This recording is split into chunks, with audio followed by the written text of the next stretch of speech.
What's up everyone, Darcblade here with an information video regarding the Day 1 patch for Monster Hunter World Iceborne. This free title update, otherwise known as patch 10.10 for PlayStation 4 or 10.1.0.0 on Xbox One, will be made available when Monster Hunter World Iceborne launches, preparing all players for the new expansion.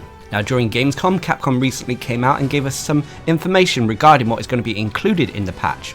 But if you look beyond that, there's actually more details on their website to what is coming in the patch, and we're going to go through that today. Now you're going to have to excuse me, this video is going to be done in a sort of semi-live format, so there's not going to be too much editing when it comes to the voice or visuals. So as I said, this is going to be the first title update for Monster Hunter World Iceborne, otherwise known as patch 10.10 or update version 10.10 or 10.1.0.0 if you're on Xbox. But what is included? Well, it is important to know first that in order to play the multiplayer or download any add-on content for Monster Hunter World Iceborne, you must update to the latest version of Monster Hunter World, which I believe at the time of this video is version 6.02 or 6.0.0.2 on Xbox One. Anyway, patch 10.10 will be available on the 5th of September, so it will come out the day before Iceborne, allowing us to pre-download it in time for the new expansion. Unfortunately, this is a large download file. We're going to need at least 33 gigabytes on PlayStation and 31 on Xbox One. Even more if you're going for the master version of Monster Hunter World. So the master version includes the base game and Iceborne, so you'll need about 50 gigabytes for PlayStation 4 and 45 for Xbox One. Now in this document, Capcom have lined out which changes and factors apply to Iceborne only by putting the little Iceborne symbol next to them. So first of all, the document outlines what is going to be included in Monster Hunter World Iceborne.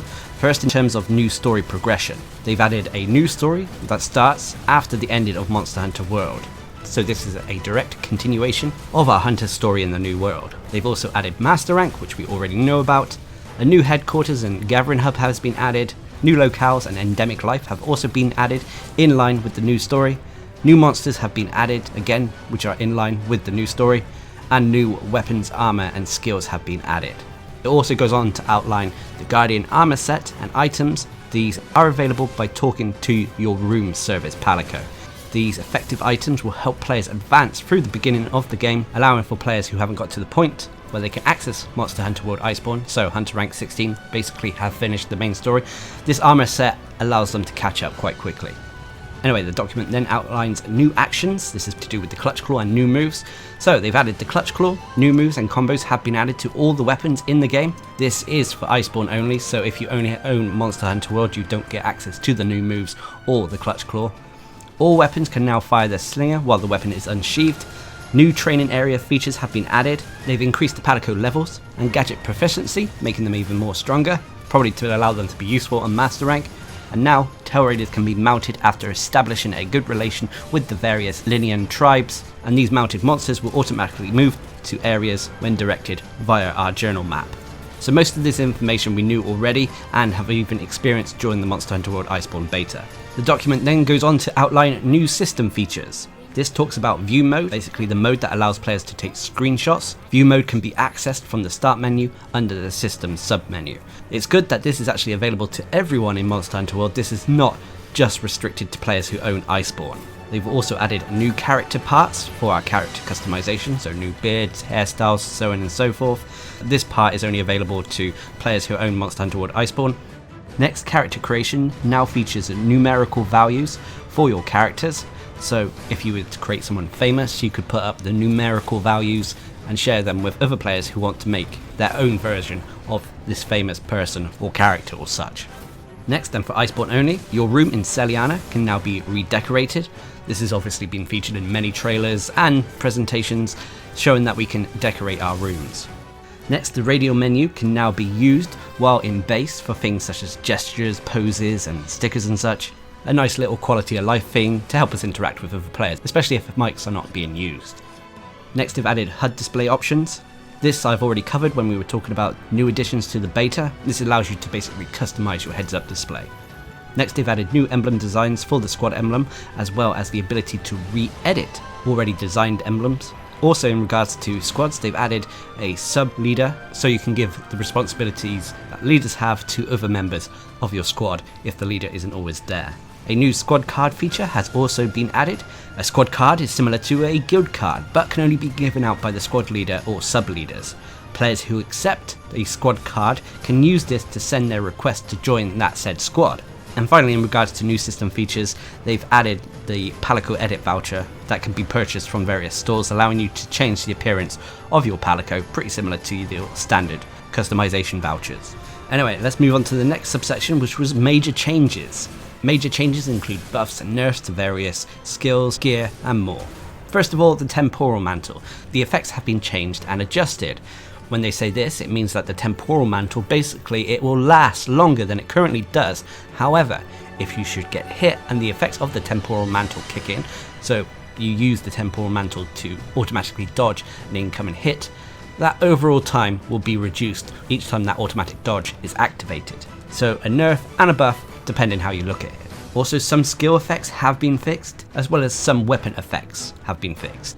They've also changed the name of some of the decorations. For example, the Smoke Jaw is no longer called the Smoke Jaw, it's called the Survival Jaw, and the names for certain skills have also been changed. Spore Puff Expert is now Survival Expert, and Aquatic Expert is now Aquatic/Polar Mobility. The Survival Jaw, Survival Expert, and Aquatic Polar Mobility all have been adjusted to coincide with environmental features featured in the Hoarfrost Reach. So take for example the Aquatic and Polar Mobility. Before, the Aquatic Expert allowed you to move through water unrestricted.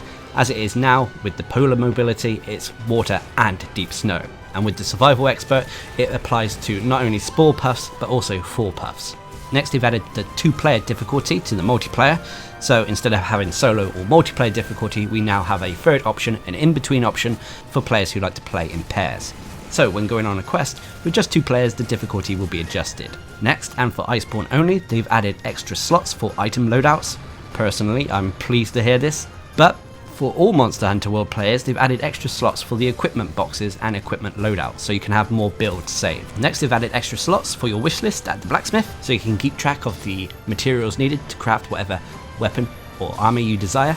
Next, the research base now has a smithy proxy and resource center. So if you go to the research base, which is the hot air balloon floating around the Coral Highlands, you can now access the smithy and resource center there. Next, with layered armors, they can now be created at the smithy, so you don't have to go to the resource center all the time. Hopefully though, this means that we actually do get more layered armors to craft as well, although this, to be honest, looking at it, is just a quality of life thing, so you don't have to go down to the resource center all the time to craft your layered armors.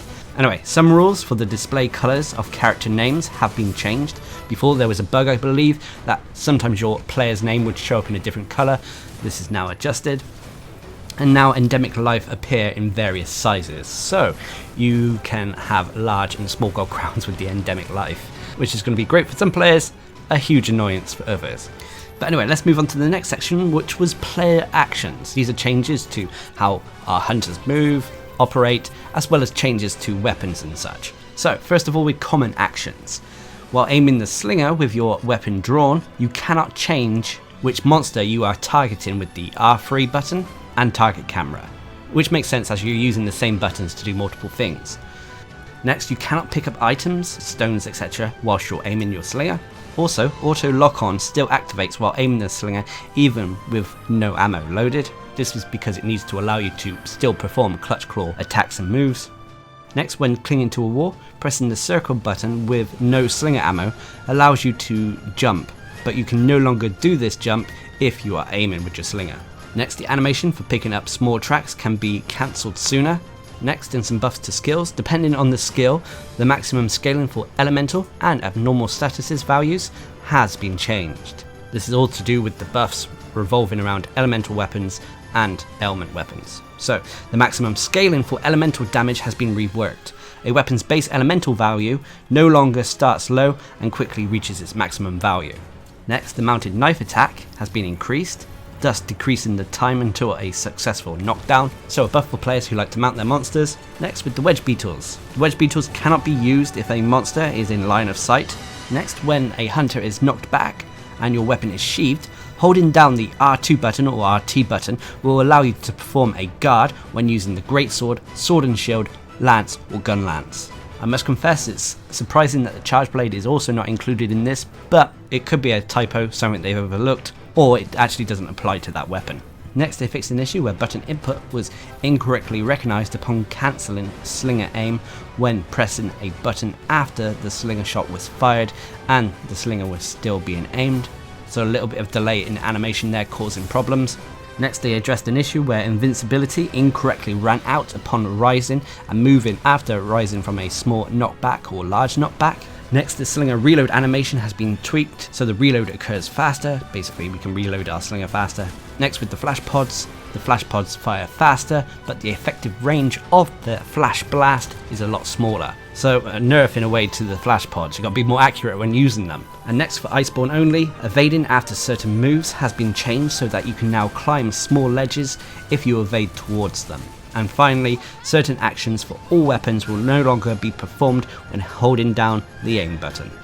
All these changes seem to be focused around adjusting the slinger, making it more palatable to use during Monster Hunter World Iceborne. But anyway, let's move on to talk about actual specific weapon changes.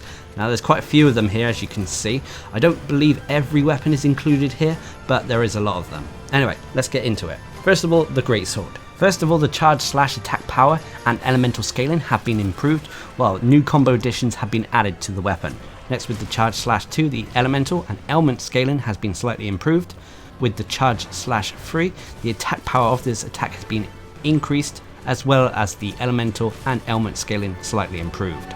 Next, with the strong charge/1, 2 and 3, the attack power of these attacks have been increased, and the elemental scaling and abnormal status scaling, so element scaling, have also been improved.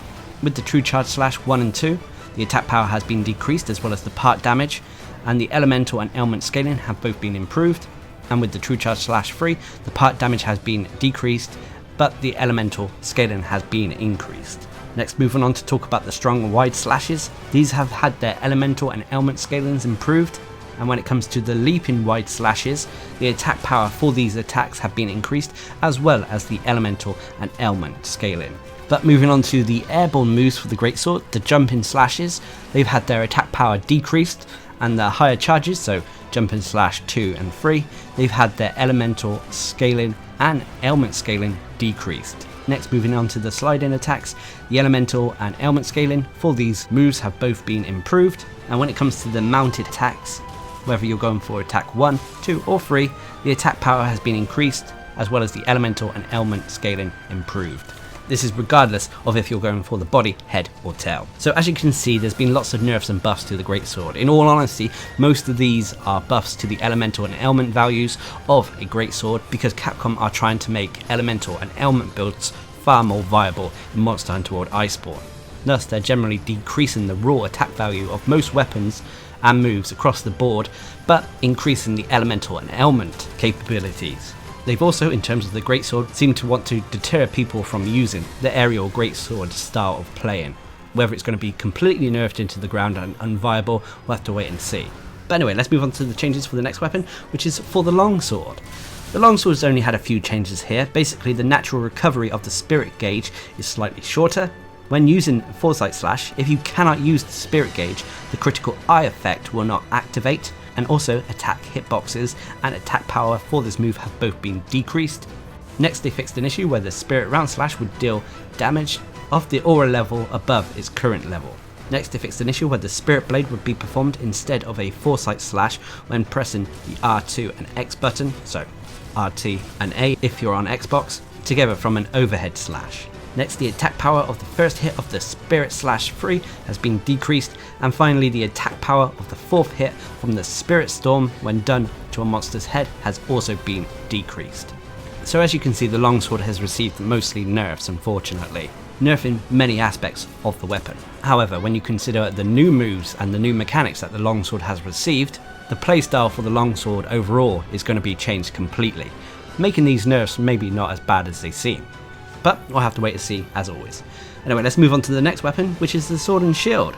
Again, not as many changes as the greatsword, but first, the weapon can no longer be sheathed after firing a slinger with the weapon drawn. Next, when pressing L2 and R2, so aim and fire, or LT and RT if you're on Xbox, doing this after a side or backwards evade will fire a slinger shot off, so a nice way to fire off a quick shot.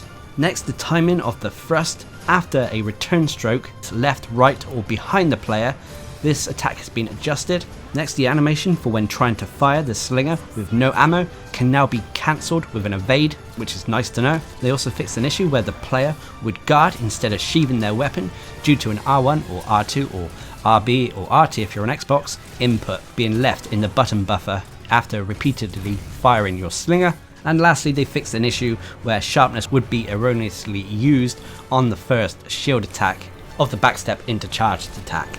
So a few buffs there to the sword and shield, nothing too great, nothing too severe in terms of nerfs either. Overall it seems to be in a good place, even with the fact that all the other weapons can now use their slingers with their weapons drawn. But anyway, let's move on to the next set of weapons, which are the dual blades. Only a few here. First of all, with the exception of certain attacks, the overall elemental and ailment or abnormal status scaling has been decreased for these weapons. Now this is a nerf to the dual blades, but considering the buff to elemental and ailment skill scaling, as well as a new skill that allows us to increase elemental damage when we're continuously attacking a monster, this was needed, at least according to Capcom. With the new changes to the elemental skills and that, even with this buff, the dual blades seem to be in a very good place when it comes to dishing out elemental or ailment damage. Next, they fixed an issue where the mid-air spinning blade dance would be performed erroneously if the player gets hit by a roar just after jumping off the ledge via the demon mode evade and landing on top of the ledge. So a slight bug there that got adjusted, and then finally they fixed an issue where super armor would not be present while climbing the face of a ledge. So just a few changes to the dual blades there, although that first one, the nerf to the weapons in regards to elemental and ailment attacks, is quite a biggie. But like I said, the skills to elemental and ailments has been buffed, so hopefully this should all balance out. So let's move on to the next weapon, which are changes and buffs and nerfs to the hammer. Only a few here. First of all, they've increased the stun value of charged attacks. So when using charged attacks with the hammer, you should be able to stun a monster more easily. So a good buff there. They also fixed an issue where stamina would be slightly regenerated when charging and moving after an evade, and you can now perform the overhead smash one after a spinning strong upswing. So just a few changes to the hammer, mostly buffs, nothing too big to shout home about. Anyway, let's move away from the hammer to talk about the next weapon, which is the hunting horn. Only a few changes here. First of all, the angles at which you move during a performance have been increased, allowing you to move further or potentially move yourself into a better position when fighting a monster. Also, they fixed an issue where 2 notes would be added to the musical staff when performing a jump and draw attack whilst wearing the glider mantle. Also, they've increased the speed for the right swing, left swing, performance, startup speed, encore, front performance, back performance, side performance, and the free music note stock left and right performances. Basically across the board, the majority of the hunting horn's attack speeds have been increased, not only allowing us to stock notes faster, play songs faster, but also because we are attacking faster, it means that the hunting horn's overall DPS potentially can be increased. And finally, the backward strike attack has also had its attack power increased. So buffs for the hunting horn players out there. Anyway, let's move away from the hunting horn to talk about the next weapon, which is changes to the lance. This has only received 2. Basically, the guard dash, whether you're going left, right or back, can now be performed after the startup of a normal guard. So you can guard and then go directly into guard dash, which is a great move. Also, with the exception of certain attacks, the overall elemental and abnormal scaling for the lance has been decreased. So we've actually had a nerf and a buff to the lance here. Obviously, much like the dual blades, the overall elemental and ailment scaling being decreased is probably to counter the buff that the elemental and abnormal status skills have received. Anyway, let's move on to the next weapon, which is the GUNLANCE. The GUNLANCE has had many changes, many buffs, and this is mainly thanks to feedback Capcom have received from the Monster Hunter World Iceborne beta. Now, we have covered a lot of these before in previous videos, but we'll go through what they've given us here in this document. First of all, jumping thrust now comes out easier after a lunging up thrust while sliding. The charged shelling attack now comes out easier from shelling attacks. The charge time for shelling attacks is also now shorter. The fixed damage ratio for long charged shelling attacks has been slightly increased. The fixed damage ratio for normal type burst fire has also been increased. The wide sweep attack will no longer knock allied players down. The worm stake blast loads faster. The combos from Worm Stake Blast are now possible after reloading it, so you would load your Worm Stake Blast and then you can combo into other moves. You can now perform shelling and thrusts from lateral shelling thrusts and lunging up thrusts. They've added a guard point to the Wormstake Blast loading animation, so when you go to load your slinger ammo into your GUNLANCE, there will be a chance for you to block incoming attacks. And if you have the guard skill, you can now use the Wormstake Blast after you perform a guard. Also, if the Wormstake Blast does not hit its mark, the equipped slinger ammo will just simply drop to the ground, so you can pick it up again, reload and try again. And finally, the Wormstake Blast detonation damage has been slightly increased. So the GUNLANCE has received numerous buffs, not only to its new moves and mechanics in the form of the Wormstake Blast, but also to some of its other aspects, such as shelling attacks. So great news for GUNLANCE users out there. Anyway, let's move on to the next weapon, which is one of my personal favourites, the Switch Axe. The Switch Axe has received a few nerfs and buffs here. First of all, while pressing the circle button repeatedly for the wild swing move, if a button is pressed to combo into another attack, even if you stop pressing the circle button, the wild swing will not stop. Also, the fade slash motion has been changed to move a player even further back. This is because the fade slash was not used that often by hunters out there, so they want to make it more of an evade thing. And I believe they've also changed the attack to be more vertical than horizontal. Also, the axe morph attack has been added to the combo route when a hunter lands after cancelling and landing from an elemental discharge. So basically, when you stop and cancel the elemental discharge after you've latched onto a monster, as in you stop pressing the buttons, you let the explosion occur earlier, your hunter will land, you will be now able to go into the axe morph attack. Next, the left and right evade distances have also been increased whilst using axe mode, allowing for more survivability and maneuverability with this weapon. They also fixed an issue where super armor would not be present while climbing ledges in axe mode. You can also now perform actions after a downward fade slash. Next, the morph slash into sword mode now moves you forward a greater distance, adjusting more of the Switch Axe's mobility issues. Also, the button input timing for transitioning from the first hit of the wild swing into the axe's overhead slash has been relaxed. Next, and while in axe form, the overhead slash and rising slash, the attack power for these moves have both been increased. Next, the elemental discharge, the loop attack power has been increased, and again with the elemental discharge while in amp state, the starting attack power as well as the loop attack power has both been increased, and whilst in sword form, the left rising slash to double slash combo, these have also had their attack power increased. Next, the Heavenward Flurry's second hit has had its attack power slightly increased, and for the same move, the Heavenward Flurry, whilst in amp state, the second hit has also received an attack power increase. Now, just for the sword, the left rising slash to double slash while in amp state has had its attack power increased, and when it comes to the elemental discharge explosions, this has also received an attack power increase.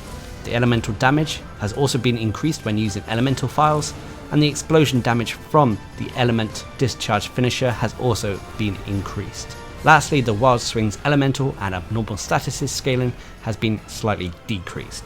So lots of buffs for the Switch Axe there, both in terms of mobility, damage and more. The only real nerf out of this bunch is the wild swing when it comes to elemental and abnormal statuses, but considering all the buffs this weapon has already received, is not that big an issue.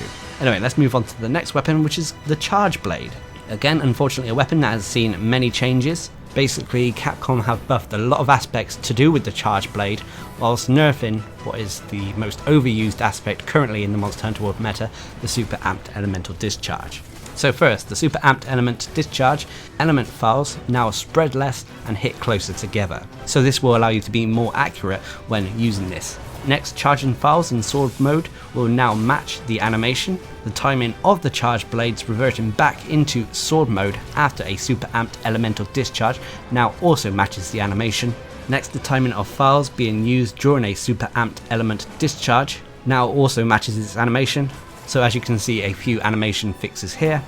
They fixed an issue where pressing the L2 button would cause the camera to go into aim mode, zoomed in if done during an attack with a guard point. Also, in order to perform a return stroke, you now must hold the required button down longer. Also, if hunters guard while falling off a ledge, they will now guard properly while falling. Also, the spinning slash, which is the axe to sword morph slash, the attack power has been increased. The fade slash has also seen an attack power increase. Next, the dash slam attack has had its attack power slightly increased. With the jumping slash, which is the jumping morph slash, the attack power has also been increased for this move. With your axe form, the smash attack, which is the sword to axe morph attack or the draw attack, the attack power for these have been slightly increased. The overhead slash has also had its attack power increased. Rising Slash has also seen an increase to its attack power. With the Elemental Discharge 1 and 2, these have both seen attack power increases. However, with the Elemental Discharge 2, this only applies to the first hit. Next, with the Amped Elemental Discharge, this has seen its attack power slightly decreased. Also with the Super Amped Element Discharge, both the second and third hits, they've seen their attack powers slightly decreased when files are available or even not available. And finally, with the Super Amped Element Discharge, the Explosion's elemental scaling has been slightly decreased when using a Charge Blade with elemental files. So lots of nerfs and buffs to the Charge Blade. Obviously, like I said, Capcom are trying to move players away from spamming the Super Amped Elemental Discharge in favour of other moves. How this all pans out though, we'll have to wait and see when Monster Hunter World Iceborne releases. Next, we'll move on to the Insect Glaive. Now, the Insect Glaive has received a few buffs here and there. First of all, the Kinsect attack now hits the targeted monster more easily. Also, when the strong jumping slash hits a target on the way down, the animation and timing of the hit now occurs at the same time. Also, they fixed an issue where the jumping advancing slash and jumping strong advancing slash wouldn't consume stamina. Also, the jumping advancing slash attack power and mount buildup has been slightly increased. Next, mounted attacks now do more damage from moving to body part to body part. This primarily affects the Insect Glaive, which attacks while moving, and the Kinsects across the board, whether they be Severing boosts, Blunt boost, Elemental boosts, whatever, all these boosts have been slightly increased. Next, Kinsect effects could bestow some knockback prevention to the player, but depending on the skills, these effects may increase. This is to do in conjunction with the flinch free skill. And finally, with the exception of certain attacks, the overall elemental and abnormal status scaling of the Insect Glaive has been decreased. Similar to the Dual Blades and Lance, this is probably in keeping with the buffs that the elemental and ailment skills have received. So, as you can see, there's a few buffs and a few nerfs to the Insect Glaive here. Nothing too major and nothing that I would be upset with. Anyway, let's move on to, again, one of my favourites, the bow. The bow has had a few changes here. In a way, it's very similar to what has happened to the Dual Blades, as the bow was a weapon that could really take advantage of elemental and ailment weapons. So, first, the aim distance of the bow has been reworked so that the super critical range will now be displayed. Personally, I must confess I didn't know the bow would get to super critical range in Iceborne, but apparently so. Anyway, as for the normal shots, they've all had various changes, reducing their part damage and elemental scaling. Moving on to the power shots, whether it's level 1 to 4, these have also received nerfs to the part damage, elemental scaling, and as well as the ailment scaling. Next, moving on to the arc shots, whether it be level 1 to 4, basically the stun effects of the rocks falling from the sky has been decreased, making it harder to knock out a monster with the bow. Moving on to the Dragon Piercer, whether you're going for level 1 to 4, the fixed damage has been decreased, the part damage has also slightly been decreased, and the elemental scaling has also been decreased. Next, moving on to the mid-air shots 3 and 4, they're meaning attacks where you perform a wall run. So this is after a wall jump. Basically, the attack power has been decreased, as well as the fixed damage decreased. Damage to parts has also been decreased, and the elemental and ailment scaling have also been decreased. So, as I said, nerfs across the board for the bow, unfortunately.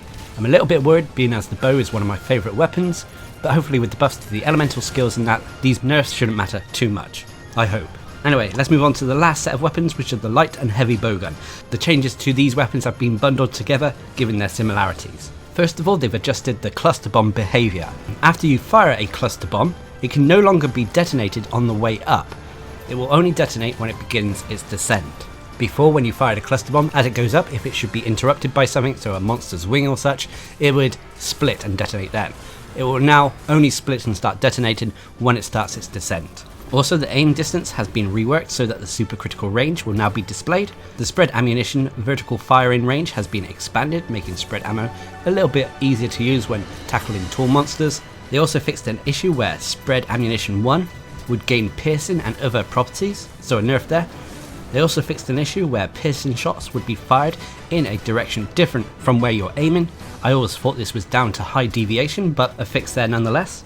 They also fixed an issue where the bowgun's piercing shot trajectory would come into effect without intention and cause unnatural behaviours to the shot. They also fixed an issue where the light bowgun's Wyvern blast would detonate under specific conditions. They increased the amount of ammo that you can craft when crafting flaming, water, freeze, thunder, poison and exhaust ammunition, but they have decreased the number of berry bombs you can possess in your pouch. which is a nerf to cluster bomb builds who like to craft cluster bombs on the fly.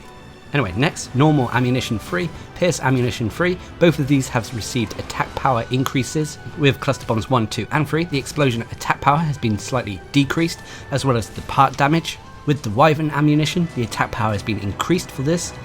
And with sticky ammunition 2 and 3, both of these have seen attack power increases. Anyway, next moving on to flaming water, freeze and thunder ammunition, the raw damage for these has been slightly increased, and the elemental scaling has decreased, which is an odd one there. And finally, they've decreased the cooldown period for using heavy bowgun's special ammo. So as you can see, buffs and nerfs, while I believe the heavy bowgun has received more changes than the light, namely in the terms of nerfs to the cluster bomb builds, I don't see anything too game changing here.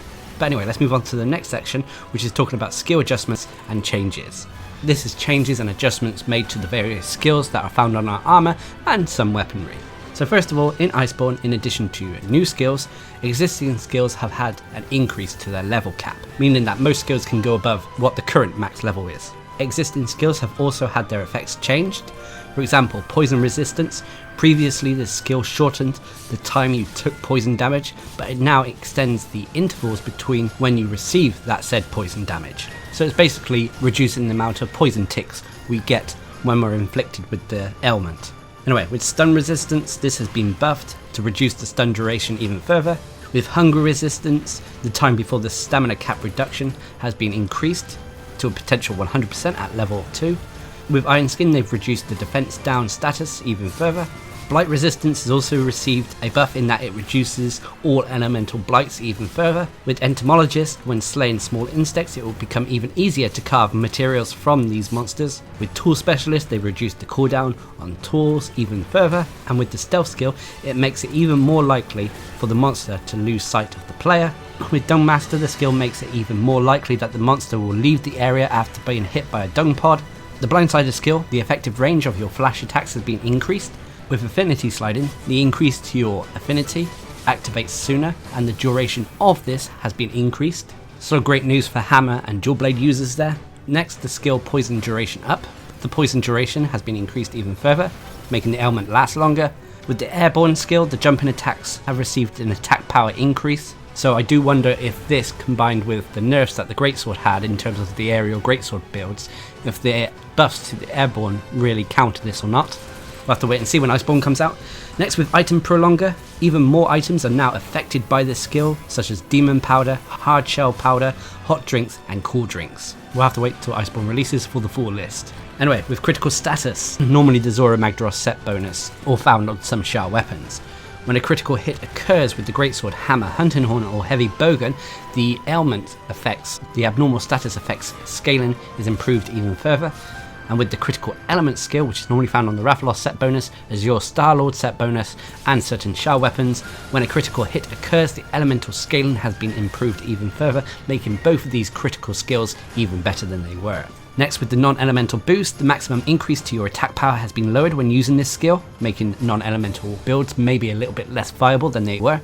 With the defense boost skill, at level 3 and above, the defense of equipment equipped is increased from between 5 to 10%, even more depending on the level of the said skill. Next, with the heavy artillery skill, the attack power from ballistas, cannons, etc. is increased even further, and at level 2 is a whopping 100%. With the slugger skill, it is now even easier to stun monsters when using it, and the same applies to the stamina thief skill, so it's easier to exhaust monsters when using this skill now. Also with the survival expert skill, which is formerly the Spore Puff expert, Spore Puffs and Four Puffs now give the player extra health when you pop them. With the Cliffhanger skill, they've changed it, the stamina use has been reduced, and it now works when you're grappling via the Clutch Claw to a monster. With the Razor Sharp or Spare Shot skill, the Xenojiva set bonus, the rate of ammo or coatings not being used up has been reduced, which is one of the first skills to really receive a nerf. Anyway, the next skill is Agitator, which has been changed quite a bit here. The affinity rating while the skill is active, so whilst a monster is enraged, has been changed. As you can see here, at level 1 it may look like a buff, but as you go through, it's actually a nerf. They have said that once you get past level 5, because there are going to be more levels, it will end up being worth it, but it means that you're going to have to heavily invest in Agitator if you want to get the most out of it, which is the way I think Capcom are trying to make things now. Anyway, next with Weakness Exploit, we've already talked about this one before. Basically, they've reduced the affinity rating when attacking monster weak points unless you have used your Clutch Claw to tenderize that monster body part first. So if you have tenderized it, you've used your Clutch Claw, latched onto a monster, attacked it, tenderized it, and then you go for that body part with the Weakness Exploit skill, you'll still have the same potential 50% as you do with the current version of Monster Hunter World, but if you don't tenderize the monster body part first, then it's severely reduced. Anyway, next with Critical Eye, they've increased the affinity rating of each level even further, which is great. With the Heroic skill, they've changed it so it gives you more defense but lowers your actual attack power. With the Aquatic and Polar Mobility, which was formerly the Aquatic Expert, it now also applies to areas with deep snow. With the skill Fortify, they fixed an issue where the effects would continue during an expedition, and now the duration for this skill is limited to 50 minutes. The maximum value and number of times it can be activated though has not changed. With Maximum Might, we've already talked about this skill being changed before.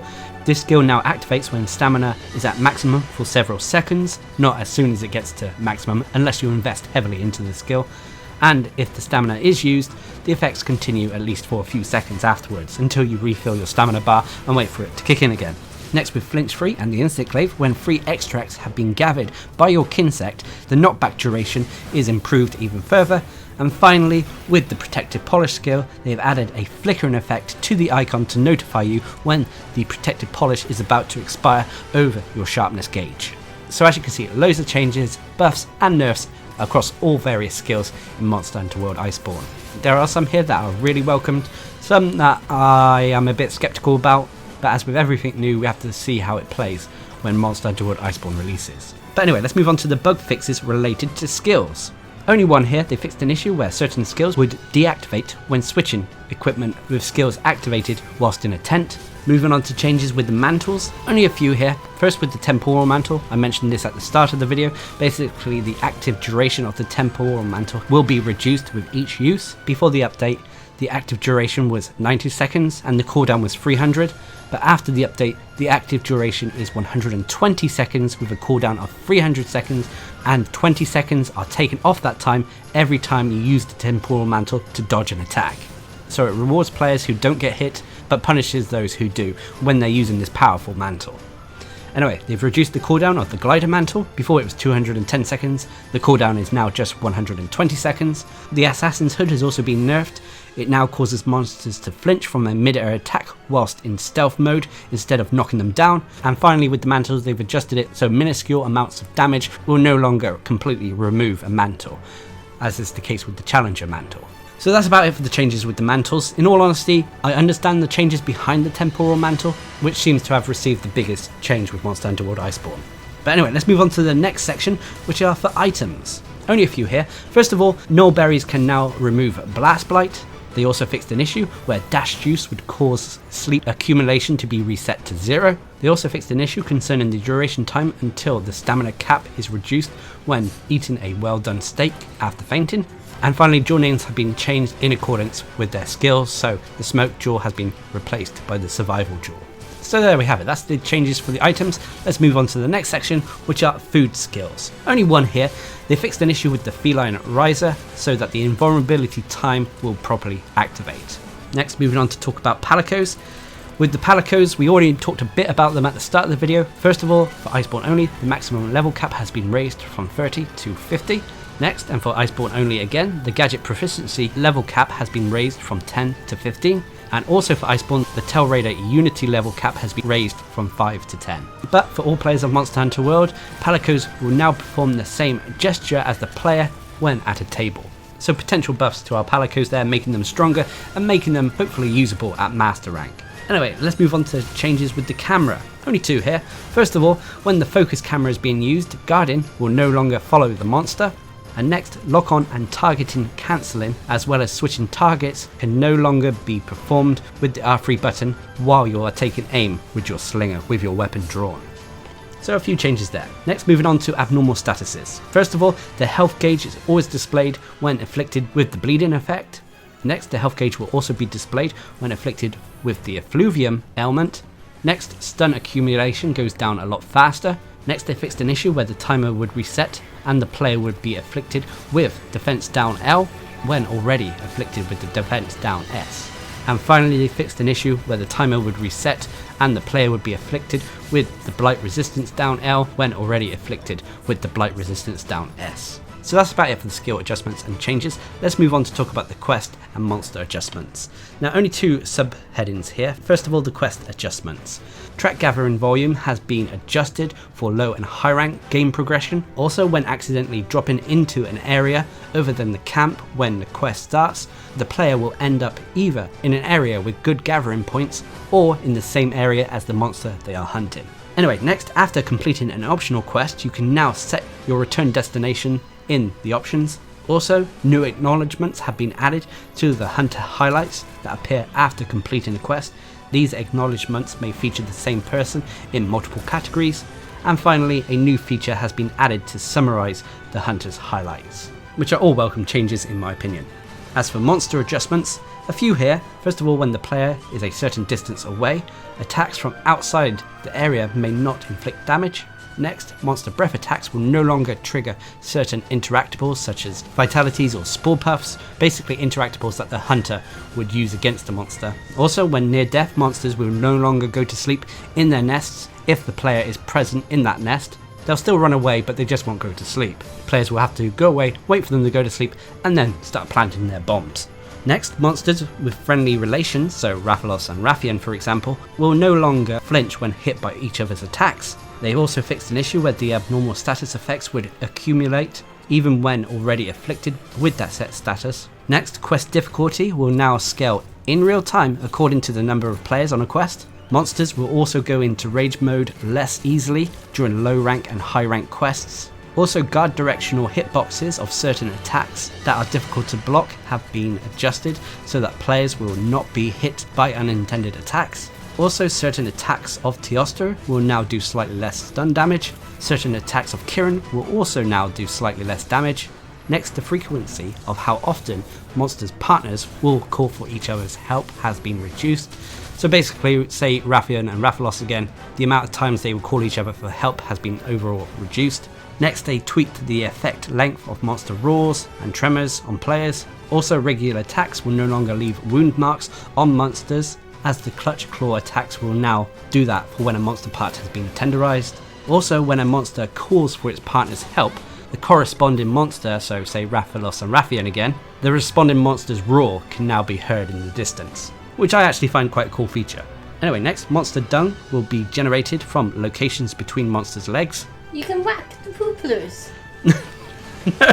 I don't think you can whap the... It says monster dung will be generated from a location between the monster's leg. So we can... Well, they poop. Everyone poops. Next, monsters will now build up a tolerance to flash attacks. Whilst monsters will be less susceptible to these flash attacks or even completely immune to them for a period of time, their tolerance over time will reset. So no longer will flash pods be completely ineffective for the entire hunt after a set amount of times, it will just be for set periods instead. And finally, monsters that appear in master rank expeditions will now stay in their location for longer periods. So lots of changes and adjustments made to the various monsters and quests in there. Some of them good, some of them quite amusing actually. But let's move on to the next section, which is all about user interface.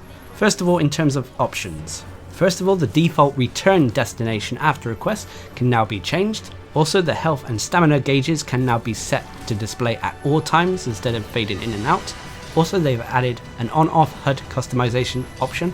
For HDR settings, in addition to the brightness and color, you can now adjust the contrast. Each option can now be adjusted in greater detail as well. Colorblind options have been added. Camera and scout fly settings have been added. Super fast option added to the camera speed. Super fast option to the reticle speed.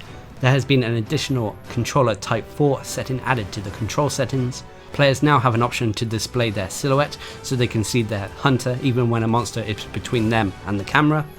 The hunting horn has had a button guide setting added.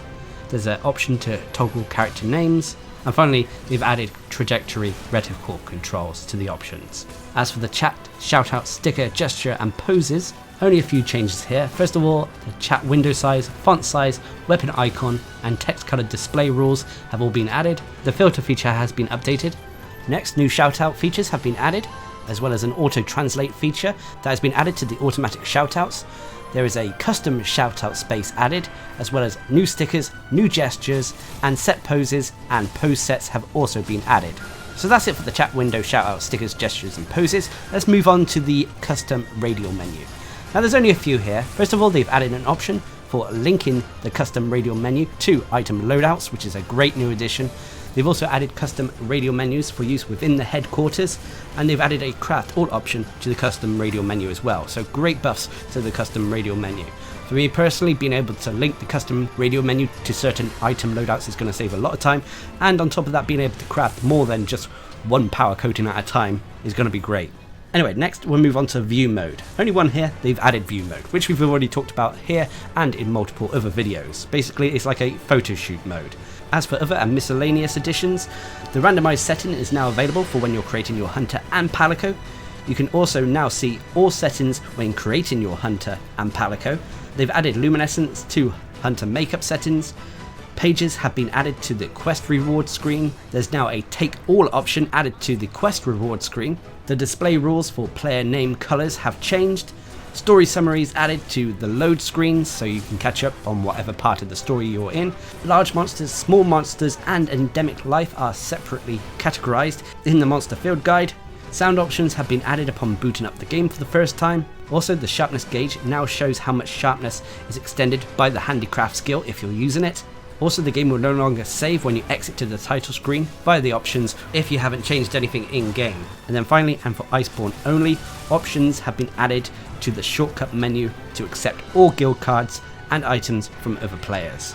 So that's about it for the user interface changes in that. So let's move on to talk about facilities. These changes and new additions apply to both Estera and the new Celiana in Iceborne. So first of all, the item box. You can now have up to 80 item loadouts registered in your item box. For Iceborne only, the equipment box can now be upgraded to 100 pages. Again, for Iceborne only, up to 28 equipment loadouts can now be registered. Before it was only 14. Next, and again for Iceborne only, the Palico equipment box can now be upgraded to a maximum of 30 pages. Also, you can now set custom radial info when registering item loadouts. You can now also set whether custom radial menu info is also called up when using an item loadout. Layer armor loadout options have also been added. Also, layered armor and regular armor pigment colors are now managed separately. Also, when registering an equipment loadout, you can now add layered armor to that said equipment loadout. One for fashion hunters there. Also, the layered armor menu layout has been revamped to make it a lot easier to use. And finally, for Iceborne only, bogan customization mods can now be customized at the item box, so you don't have to go all the way to the smithy to change your bogan mods. Anyway, as for the smithy itself, a few changes here. First of all, you can now forge layered armor at the smithy. You don't have to go down to the resource center all the time. Also, check marks have been added to charms that you've already crafted, which is one I've needed because I've crafted quite a few doubles. Also, the wish list feature can now hold up to 36 items. You can now also select between changing hunter or palico equipment with the change equipment option. Also, there's a remove or decoration option added to the smithy. And finally, there's an option to sort decorations in the set decorations menu. So a few nice quality of life changes there. As for the quest counter, only one here. The threat level is now displayed on Tempered Monster Investigations, so there'll be either threat 1, 2 or 3, or potentially more, depending on what Iceborne brings. As for the research base, which is the hot air balloon floating around near the Coral Highlands, the Smithy and Resource Center facilities at the research base will become available as you progress through the game. With the botanical research, only one here, you can now cultivate dung pods, which is a nice new addition. As for the ecological research, large monsters, small monsters, and endemic life are separately categorized in the monster field guide, as we already mentioned. With the resource center, a few changes here. Special reward spots have been added to the manage investigation screen. You can also delete all unregistered investigations, and the number of investigations you can now register and maintain has been increased. So again, as you can see, most of these are quality of life changes to Monster Hunter World Iceborne. Anyway, as for the Poogie, only 3 here. First of all, the Poogie standby point has been adjusted. Also, they've added a shake mode when the Poogie is searching for items, and the unity decay between yourself and your Poogie, which is basically your friendship. This decay has been slightly mitigated, meaning that if you forget to pet your Poogie, it's not going to be too much of an issue anymore. Anyway, as for the Elder Melder, only a few here. The jewels that can be crafted at the Elder Melder can now be sorted by rarity or alphabetical order. Materials used for melding items or decorations are now displayed in the same ascending order as items in other locations. And finally, they've adjusted how melding is calculated. Whether this is a buff or nerf, we're going to have to wait until Iceborne is released. As for the endemic life, there's only one change here. Endemic life now have sizes, and a detailed settings option is available under place pets in your room when talking to your house palico. So basically, endemic life now have crowns, which is going to give completionists something to work for. As for the training area, they've added a damage log to the training room so you can see how much damage combos do, and the various types of slinger ammo you can pick up has been increased. As for miscellaneous changes, adjustments have been made to the sorting rule to make sorting armor easier when crafting or sorting via slots. And also when selling life powder, the price has changed to 190 zeni. This is because there is now an upgraded version of life powder, so life powder isn't as valuable as it once was. Anyway, the final changes come to the online settings and graphical settings. First of all, with online settings. Now there are a few here. First of all, online session ID inputs and displays is now shown in 3 segments instead of just one long number. Also, you can now set up 2 welcome messages whilst in the gathering hub. Squad cards have been added. You also have an option to send your guild card along with your squad card. Also, there are options to display hunter rank, master rank, and the language in your squad member list. Sub leaders can also be set up for your squad. They've expanded on the friend invite feature for the game. Also, login bonuses will now occur at midnight. They've also added an option to re-edit your squad emblem, and linked to this, there are 20 more options that have been added to the squad emblems, shapes, and designs. So we've already talked about this a bit. Basically, Capcom are trying to expand the squad system, making it more akin to maybe guild systems found in other games, but we'll see how it works when Iceborne releases. Finally though, there are changes and adjustments to the graphical settings of Monster Hunter World Iceborne. Now we'll get through these quickly because this is a video that's gone on way too long. First of all, the reflection of natural light on water has been made more natural for better quality and to fix graphical issues. Also, a contrast setting has been added to the HDR settings, and the colour and brightness settings have both been expanded. Players will now cast shadows even in areas without direct sunlight, such as caves. Also, SDR brightness adjustments have been retooled for a more natural looking brightness. Next, the shadow of hunters' faces is more defined, making your hunter appear more expressive. Also, via options, you can now set whether the player's silhouette will be displayed when a monster gets between you and the camera. This we've already talked about. Also, when memory is available, background textures may be displayed in higher resolution. And finally, via the options, the HUD icon, colours for sharpness gauges, charge blade files, insect glaives, etc. can now be adjusted. So more HUD customization there. So there we have it. Those are all the changes that come with the day 1 patch, otherwise known as patch update version 10.10 for PlayStation 4 or 10.1.0.0 for Xbox One. Obviously there is a lot of changes, but given that this is a day 1 patch that's going to change Monster Hunter World into Monster Hunter World Iceborne, I'm not surprised.